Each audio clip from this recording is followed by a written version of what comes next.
Live from the world's capital markets, here are the latest financial headlines brought to you by News Factory. Hello and welcome to Friday's Daily Financial Report.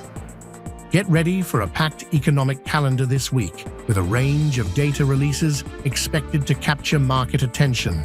From major economic indicators to less impactful reports, each piece of data may contribute to market sentiment and strategy adjustments. As these releases unfold, maintaining a clear strategy and watching market responses can provide an edge. Volatility might offer both risks and rewarding opportunities. Those were today's major economic events, and now moving on to world financial headlines. Wall Street's main indexes slumped to their lowest in a week, as fresh economic data tempered optimism around further interest rate cuts, indicating a sharp shift in sentiment across a market betting on aggressive easing.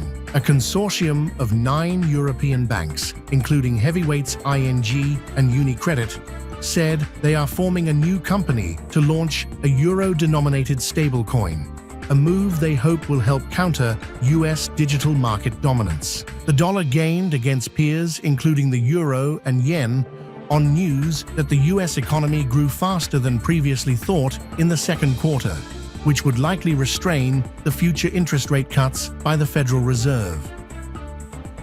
And now let's hear what our chief analyst picked up for us today. The dollar-yen pair gained 0.6% in the last session. The MACD is giving a positive signal. The Bitcoin-dollar pair dove 3.6% in the last session. The MACD is giving a positive. The gold got a slight bump of 0.1% against the dollar in the last session.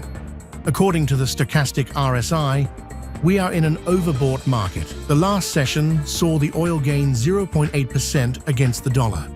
The CCI is giving a positive signal. We hope that you've enjoyed Friday's market outlook. On behalf of all of us here, we wish you a productive trading day.